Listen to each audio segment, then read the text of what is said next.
কই রে অতৃপ্ত আত্মা, কই? আমার সামনে আয়, আয় বলছি। এই তো তান্ত্রিক বাবা, আমি এসে গেছি। আপনি আমাকে যা বলবেন আমি তাই করব। হা হা হা হা হা। এই তো, যা যা, আমার জন্য একটা পাখির ছানা ধরে নিয়ে আয়। আমি ওকে এই নারকেল বাড়িতে পূর্ণিমার রাতে বলি দেব। হা হা হা হা হা। জি তান্ত্রিক বাবা, আমি আসছি।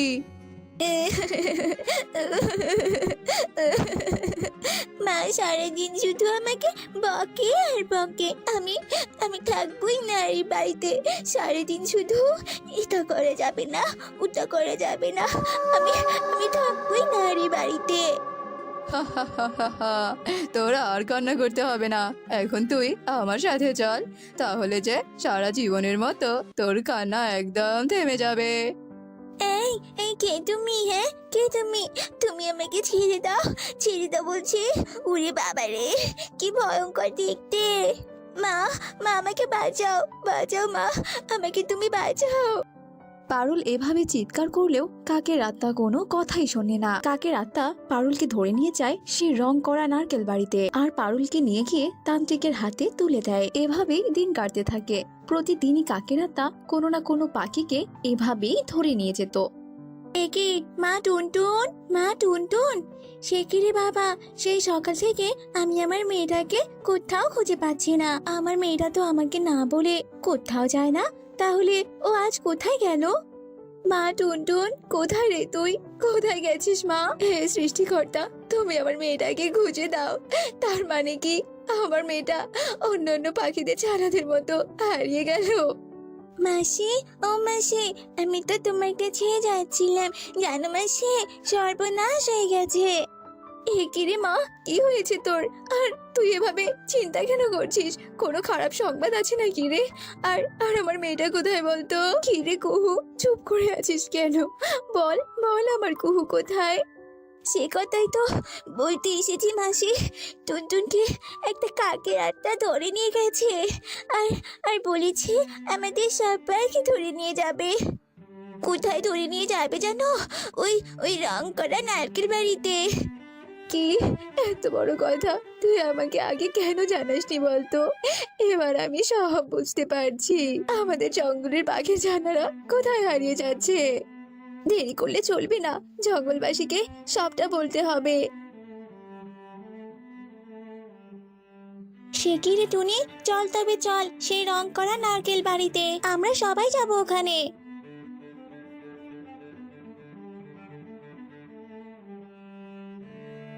আহ, ও মাগো, এই রং করা নারকেল বাড়িতে তো ঢুকতেই পারছি না। মনে হয় মায়া জাদু করা আছে।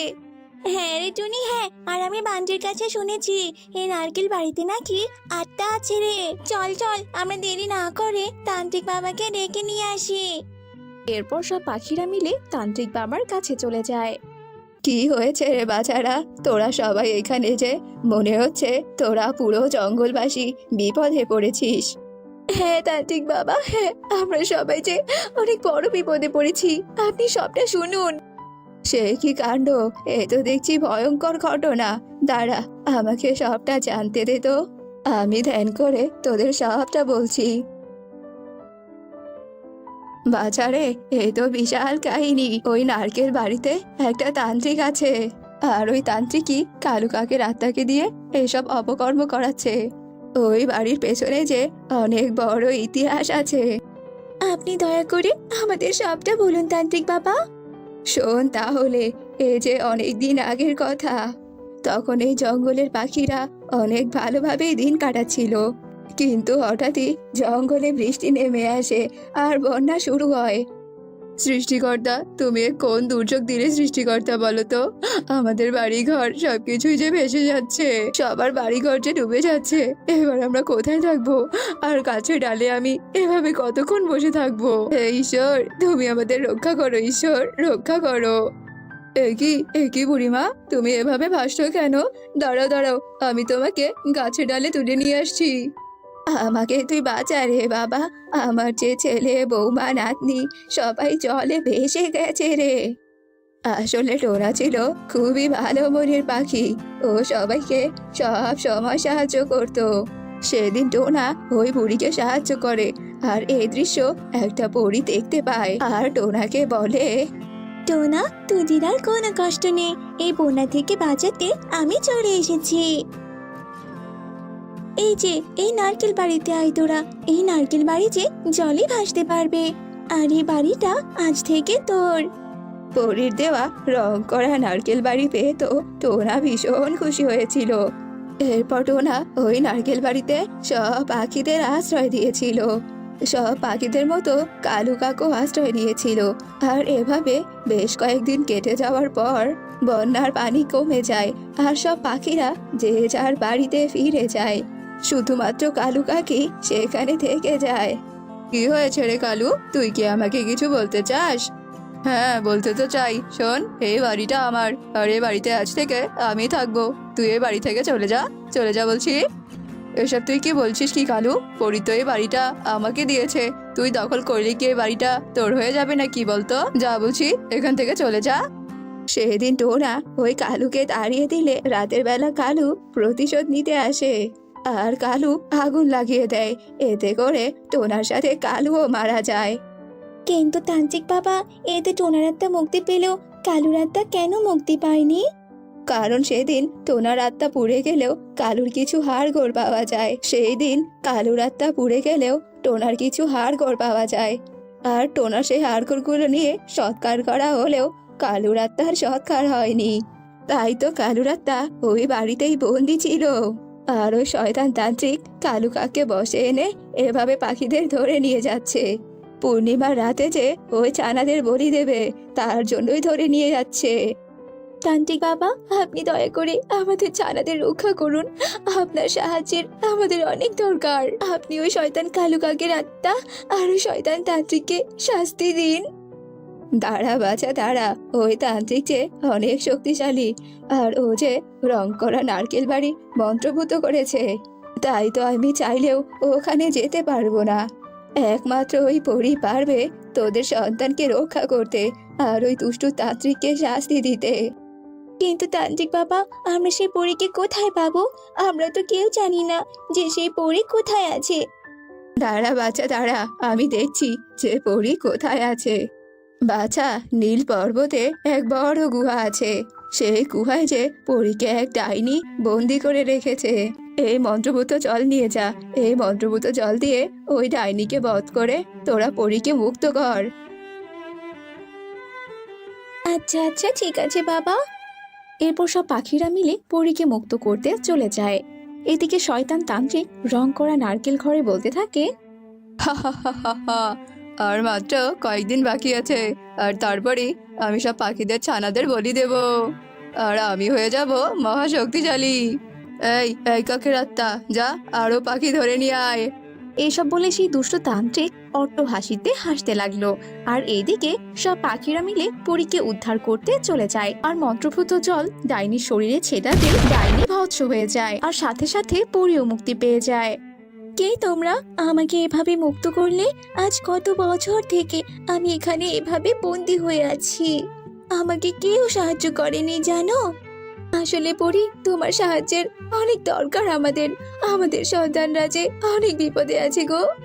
কি হয়েছে বলো বলো আমাকে। তোমরা তো আমাকে সাহায্য করেছো, তাই আমিও তোমাদের সাহায্য করব। এরপর টুনি সবটা পরীকে খুলে বলে। কি এত কিছু হয়েছে? ছাড়বো না, আমি ওদের কাউকে ছাড়বো না। চলো চলো তোমরা আমার সাথে। এরপর পরী সেই রং করা নারকেল বাড়িতে চলে যায় আর মন্ত্র বলে শয়তান তান্ত্রিক আর কালু কাকের আত্মাকে ধ্বংস করে দেয়। আর সঙ্গে সঙ্গে নারকেল বাড়ি অদৃশ্য হয়ে যায় আর সব পাখির ছানারাও মুক্তি পেয়ে যায়।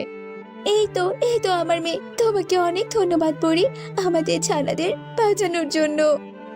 করে তুলবো জানো টোনা, আমি ভেবেছি এইবার আমি নিজের হাতে চুড়ি বানিয়ে সেই চুড়ি বাজারে বিক্রি করব, কারণ এখানে তো কারো চুড়ির দোকান নেই। তবে টোনা, আমি এখন চুড়ি বানানোর উপকরণগুলো জোগাড় করি, কেমন?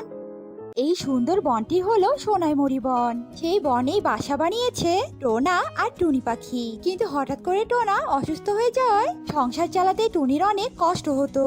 অবশেষে টুনি নিজেই চুড়ি বানিয়ে নিজেই বিক্রি করার পরিকল্পনা করে। দেখো টোনা, আমি কত সুন্দর করে চুড়ি বানিয়েছি। নিশ্চয়ই এগুলো সবার অনেক পছন্দ হবে। তবে টোনা, আমি এগুলো বিক্রি করতে গেলাম কেমন? এই কথা বলে টুনি তার বানানো চুড়িগুলো নিয়ে বনে যায়। চুড়ি নেবে গো চুড়ি, আছে নানান রকমের চুড়ি। কে কে নেবে চুড়ি? এসো, চুড়ি নেবে গো চুড়ি। টুনির এমন আওয়াজ শুনে সেখানে সুখী পায়রা মিষ্টি দিয়ে চলে আসে। আর এত সুন্দর চুড়ি দেখে তো তারা অনেক খুশি হয়।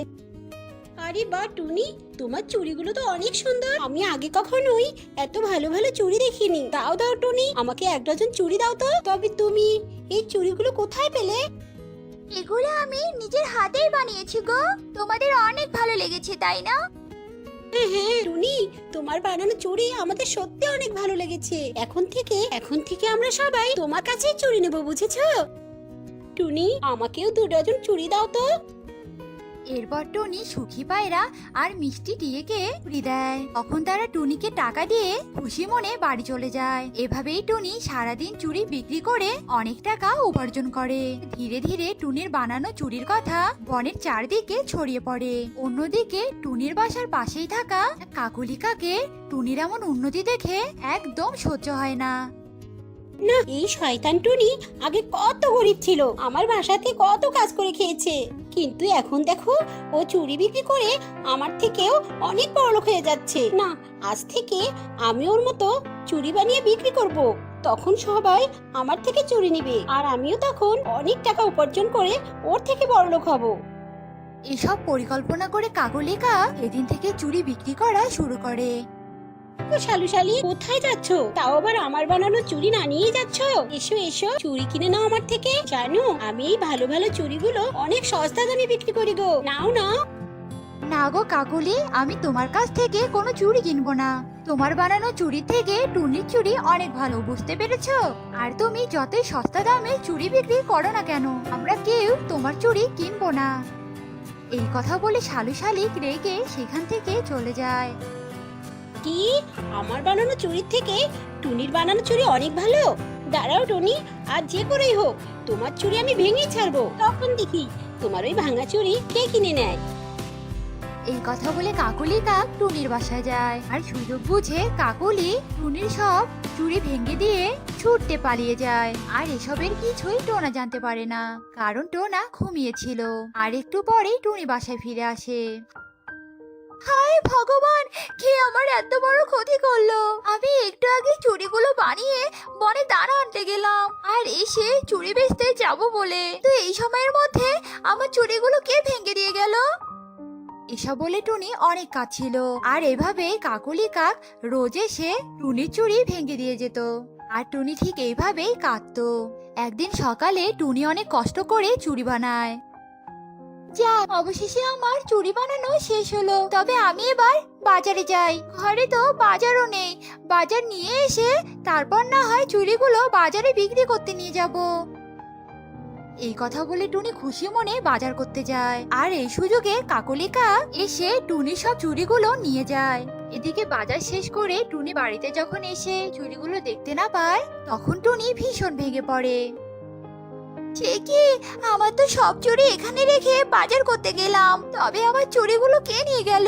এতদিন না হয় আমার চুড়িগুলো ভেঙে দিয়ে গেছে, আর আজকে চুড়িগুলো নিয়ে গেছে। তবে ঠিক আছে, আজ থেকে আমি আর চুড়ি বানাবো না। তখন দেখি কে আমার সর্বনাশ করতে আসে। সব কথা বলে টুনি অনেক কাঁদতে থাকে। আর সেদিনের পর থেকে টুনি আর চুড়ি বানায় না। টুনিকে এতদিন চুড়ি বিক্রি করতে না দেখে একদিন সব পাখিরা তার বাসায় আসে।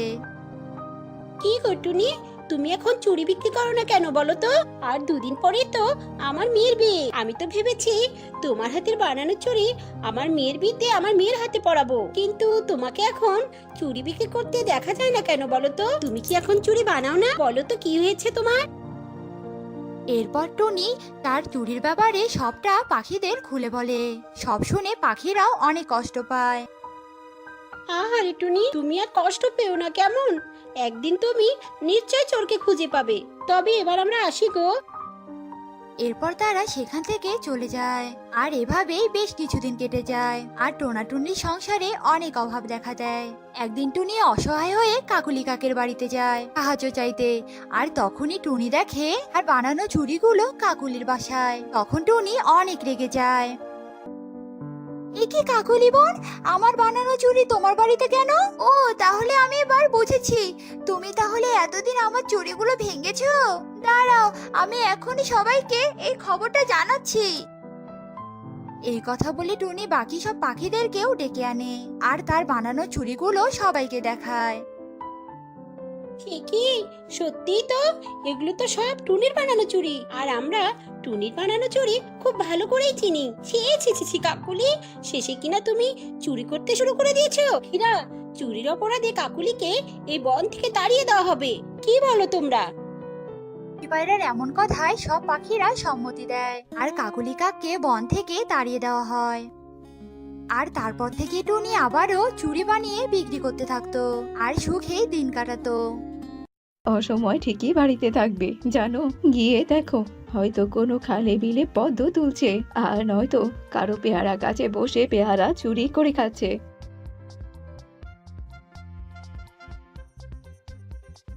না গো মাসিমা, আমি তো পেয়ারা না গো, আম চুরি করেছি। খাবি তুমি একটা? খাও খাও, খেয়ে দেখো না দুটো, ভারী মজার আম।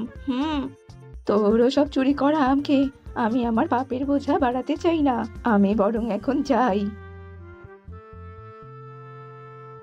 দাঁড়া দাঁড়া, আজ তো তোকে আমি ঝাঁটাপিটা করে ছাড়বো। তোকে আমি কত করে বলেছি অন্যের কাছের জিনিসে একদম হাত দিবি না, তবুও কি তোর লজ্জা হয় না নাকি রে? হ্যাঁ ও মা, আমার সোনা মা, আমার লক্ষ্মী মা তো তুমি, এবারের মতো তুমি আমাকে মাফ করে দাও। আমি সত্যি বলছি, আর কোনোদিনও আমি চুরি করব না। আমি তো তোমার বাধ্য মেয়ে হয়েই থাকবো মা। আচ্ছা ঠিক আছে ঠিক আছে, এইবারের মতো আমি তোকে ক্ষমা করলাম, কিন্তু এর পরের বার যদি এরকম করিস তবে সেদিন আমি তোকে শ্বশুর বাড়িতে পাঠিয়ে দেব, এই আমি বলে দিলাম। হয়েছে হয়েছে, আমাকে আর তো ভয় দেখাতে হবে না। এবার নাও তো নাও, আমার জন্য খাবার তৈরি করো। সেই সকালবেলা একটু খেয়েছিলাম কি না খেয়েছিলাম, এখন তো ক্ষুধায় আমার পেটটা একদম চোচো করছে মা। মিনু টুনির জন্য খাবার বাড়তে যায়। এদিকে টুনি বাহিরে আনমনে জানালা দিয়ে কিছু একটা দেখছিল। এমন সময় সুখী পায়রা চিৎকার করতে থাকে, আমার জানা হারিয়ে গিয়েছে, আমার জানা, দয়া করে আমার মেয়েটাকে তোমরা আমার কাছে ফিরিয়ে দাও, ফিরিয়ে দাও আমার মেয়েকে। সুখী দিদি, তুমি কোনো চিন্তা করো না, আমি তোমার মেয়েকে খুঁজে এনে দিচ্ছি গো। এরপর টুনি সুখী পায়রাকে রেখে পারুলের খোঁজে বেরিয়ে পড়ে। ওই তো পারুল, কিন্তু পারুল কালুর সাথে কেন? তার মানে কি কালু পারুলকে অপহরণ করেছে? আচ্ছা আচ্ছা ঠিক আছে, দাঁড়া আমি তোকে দেখাচ্ছি মজা কালু। এরপরে টুনি কিছু গাছের পাতা ছিঁড়ে নিয়ে পাহাড়ের উপরে ওঠে। কালু দাদা, আরে ও কালু দাদা, বলছি তুমি এখানে কি করছো গো? আমি তোমাকে কত জায়গায় খুঁজলাম আমার কথা বলবো বলে, কিন্তু আমি তো তোমাকে কোথাও খুঁজে পেলাম না গো। আরে আরে টুনি যে, তা বলছি কি বলবি বল, আমার কান তো খোলাই আছে, যা বলবি বল, আমি তো শুনতেই পাচ্ছি। আসলে কালু, তোমাকে আমার ভীষণ ভালো লাগে, আর এই দেখো আমি তোমার জন্য কি নিয়ে এসেছি। এগুলো হলো ঔষধি পাতা, বুঝেছো? এগুলো তুমি খেলে আরো সুন্দর হয়ে যাবে, আর তখন তো সব মেয়েরাই তোমার পিছু পিছু ঘুরে বেড়াবে। তাই নাকি রে? তাহলে দে দে, আর দেরি কেন, আমি এক্ষুনি খেয়ে নিচ্ছি। কালো টুনির হাত থেকে সে ঔষধি পাতাগুলো নিয়ে খেয়ে ফেলে। ওরে বাবা রে, ওরে মারে, এ আবার আমার কি হলো? আমার এত বায়ু কেন বেরোচ্ছে, আর এসব বায়ুরা তো গন্ধই বা কেন? এই টুনি আই, তুই আমাকে এসব কি খাওয়ালি রে? আমার যে বায়ু আর থামছেই না। যা করেছি বেশ করেছি, দুষ্টু কাক কোথাকার, তোকে আমি শাস্তি দিয়েছি, বুঝেছিস তো? এরপর টুনি পারুলকে তার পিঠে বসিয়ে নিয়ে সেখান থেকে উড়ে জঙ্গলে ফিরে আসে।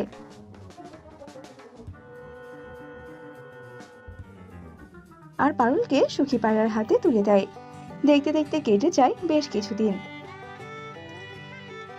আর হঠাৎই একদিন মুষলধারে বৃষ্টি পড়তে থাকে। এই বৃষ্টিতে তো অনেক মাছ ধরা যাবে, আমি বরং মাকে কোনো কিছু না জানিয়ে মাছ ধরতে চলে যাই। আমি ফিরে এলে না হয় মা আমাকে কটা কথাই শোনাবে, তাতে আমার কিচ্ছু আসে যায় না। এরপর টুনি জাল নিয়ে নৌকায় করে মাছ ধরতে যায়। আর তখনই হঠাৎ করে দমকা হাওয়া বইতে থাকে। টুনি নৌকাটা দমকা হাওয়াতে এপাশ ওপাশ করতে থাকে। হতে হতে এক পর্যায়ে টুনি নৌকাটা জলে ডুবে যায়, আর টুনিও জলে ডুবে অজ্ঞান হয়ে যায়। এরপর যখন টুনির জ্ঞান ফিরে আসে তখন সে নিজেকে একটা অচেনা জায়গায় দেখতে পায়। এই কি, এখানে তো দেখছে কেউ নেই। মা, মা, আমাকে তুমি নিয়ে যাও মা, আমি যে ভুল জায়গায় আটকে গেছি মা, কোথায় কোথায় তুমি? টুনির এমন চিৎকার যেন কেউই শুনতে পায় না, কিন্তু হঠাৎ করে টুনি কারো আওয়াজ শুনতে পায়। এই মেয়ে, তুমি আর সামনে এগিয়েও না, সামনে যে তোমার জন্য ঘোর বিপদ। কে কে তুমি? তুমি আমার সামনে কেন আসছো না? আর আমাকে কে শেষ করে দেবে? জল রাক্ষসী তোমাকে মেরে ফেলবে। কে? তুমি এসব কে বলছো? আমি একদম ঠিক কথাই বলছি। আমি হলাম অচিনপুরের যুবরাজ। আমি এখানে এসেছিলাম শিকার ধরার জন্য, কিন্তু তখনই যে আমি জল রাক্ষসীর সামনে পড়ে যাই, আর তখনই তার নজর আমার উপর পড়ে। সে আমাকে বিয়ে করতে চায়, কিন্তু আমি না করাতে সে ভীষণ রেগে যায়, আর তারপর সে আমাকে এই গাছের ভেতরে বন্দি করে রাখে। একে, তুমি এসব কি বলছো কি? তোমার কি তবে মুক্ত হওয়ার কোনো উপায় নেই? আছে তো, একটা উপায় আছে। তাই? তাহলে আমাকে বলো, কি কি সেই উপায়? এই জঙ্গলের শেষের দিকে একটা বিরাট গাছ আছে, আর সেই গাছের উপরে আছে একটা বিরাট ফুলকপির ঘর, আর সেই ঘরের মধ্যেই আছে একটা আগুন কাঠি। সেই আগুন কাঠি এনে যদি আমাকে স্পর্শ করানো যায়, তবে যে আমি আবারও আগের মতো হয়ে উঠবো।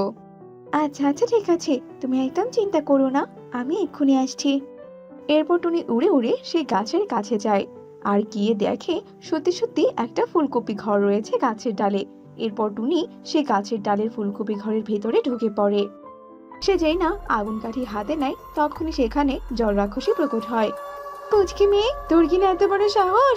তুই আমার আগুন কাঠিতে হাত দিয়েছিস? দে, ওটা আমাকে এক্ষুনি ফিরিয়ে দে, দে বলছি, নইলে তোর কপালে দুঃখই আছে। না না, এটা আমি তোকে কিছুতেই দেব না। টুনি আগুন কাঠিটা নাড়াতে আগুন কাঠি থেকে আগুন বের হয়ে রাক্ষসের শরীরে লাগে। অমনি রাক্ষসী সেখানে বধ হয়ে যায়। তাছাড়া আগুন কাঠি যে সৎ লোকের কাছে গেলে আগুন কাঠির শক্তি দ্বিগুণ বেড়ে যায়, সেটা কেউই জানতো না।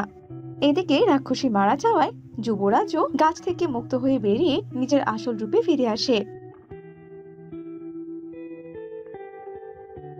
তোমাকে যে অনেক ধন্যবাদ। চলো, তোমাকে আমি বাড়িতে পৌঁছে দেই। আচ্ছা আচ্ছা, ঠিক আছে রাজকুমার, ঠিক আছে, চলো। এরপর তারা দুজনে নিজেদের জায়গায় ফিরে যায়।